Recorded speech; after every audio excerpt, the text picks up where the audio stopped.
নমস্কার। অ্যাকচুয়ালি আমার আজকে এই নিউজ চ্যানেলে আমি আইছি সামনে কিছু কথা নিয়ে। আমার বিগত ২ দিন আগে আমি একটা সাইবার ক্রাইমের শিকার হইতে, হইতে বাঁচি গেছি। আপনারা দেখছেন এবং আমার নিউজের সঙ্গে হয়তো কোনো নিউজে গতকালকের পেপারে বার হইছে কল্যাণ চক্রবর্তী ক্যান্সার হসপিটালে উনার ৩০,০০০ টাকা খোয়াইতে লাগছে।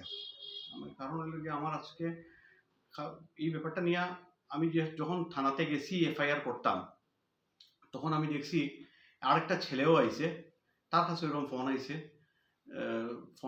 সে তারা করতেছে যে সে নার্কোটিক্সের ব্যবসা করে, করিয়া বিভিন্ন ধরনের হইতেছে তোমার কেসটা শেষ করে দিমু, তুমি একটা রিনমিনেশন নিলাম। এইভাবে কথাবার্তা অনেক কিছু শুনছি এবং ইয়ে হয়েছে, আমার নিজের উপরেও সেদিন হয়েছে এবং কিছুটা সময় লেগে আমি ব্যতিব্যস্তও হয়ে গেছিলাম। হইয়া সবচেয়ে বড় কথা হয়েছে, আমার প্রথম ফোন করছে ট্রাইব থেকে, most probably telecom regulatory act of India.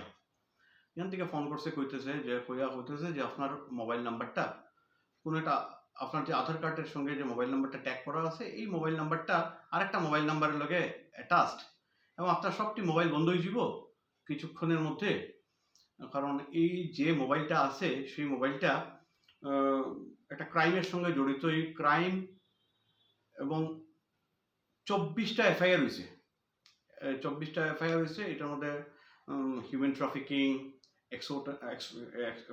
তারপরে আরও বিভিন্ন ধরনের ক্রাইম হয়েছে। ২ জন সুইসাইড অ্যাটেম্প হয়েছে।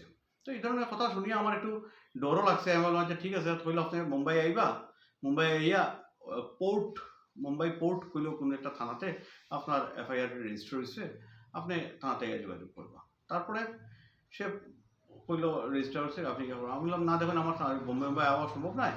তো বলছে ঠিক আছে, আমি মুম্বাই পুলিশ ব্রাঞ্চের লোকে আপনার কথা হওয়াই দিই, এখানেও আপনি স্টেটমেন্টটা রেকর্ড করাইয়া তারা আমরা একটা ইনফরমেশন দিলেই এই বেসিসে আমরা আপনার যে ডিফল্টার হিসাবে যে আপনি আসুই, এটা আমরা উইথড্র করে দিব। আমার সাথে ঠিক আছে। তখন তারা আমরা কানেক্ট করে দিল মুম্বাই পুলিশ করিয়া। তো মুম্বাই পুলিশের একজন অফিসার, নামটা আমার মনে পড়ে না, হে আমার লগে যোগাযোগ করলো, কইল যে আপনার আধার নাম্বারের সঙ্গে এরকম আপনি এখানে আধার নাম্বার কই দিছুন, কিটা ব্যাপার, এটা স্টেটমেন্টটা রেকর্ড করাই। হ্যাঁ, তারপরে কইলো ঠিক আছে। আমি বলছি ঠিক আছে, রেকর্ড করলেন। আমি তো বেশিরভাগ ক্যালকাটা যাই কিংবা গুয়াহাটি যাই, এর থেকে বেশি আমার তো বোম্বের লগে কোনো সম্পর্ক নাই। যে নাম্বার আপনি আমাদের প্রোভাইড কররা, এই নাম্বারের সঙ্গে আমার কোনোদিনই সম্পর্ক নাই।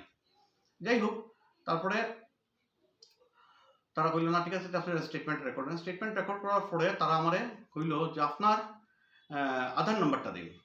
তখন আমার একটু স্ট্রাইক করছে। আমি বললাম আরে, আধার নাম্বার যদি তার কাছে না থাকে, তারা কইতেছে যে মোবাইল নাম্বারটা আধার নাম্বারের সঙ্গে রেজিস্টার করা, তো আধার নাম্বার চাই এখানে। তখন আমার একটু সময় লেগে এদিক সেদিক হয়ে গেছে। আমি আধার নাম্বারটাও দিলাম। দেওয়ার পরে আমার খেয়াল হয়েছে যে না, এটা আমি বোধহয় ভুল করে দিয়েছি। তারপরে একটা অ্যাড্রেসও দিয়েছি, আমার ভুল করে দিয়েছি। তারপরেই তারা আমার উঠিয়ে কইছে যে আপনার আরেকটা মুম্বাই আরেকটা কেস আছে, হ্যাঁ, আপনার সিআইএস এর লোকে আপনার কথা কয় দিলাই না, আপনার দেখা যাচ্ছে যে আপনার আরেকটা কেস আছে মুম্বাই, কোন একটা জেট এয়ারওয়েজের মালিকের সঙ্গে একটা ধান্দলি হয়েছে, 450-450 কোটি টাকা সামথিং ওরকম। এই এই কেসের লোকেও আপনি জড়িত। তখন আমার তখন আমার একদমই মানে বুঝে দিয়েছে যে এটা ফ্রড।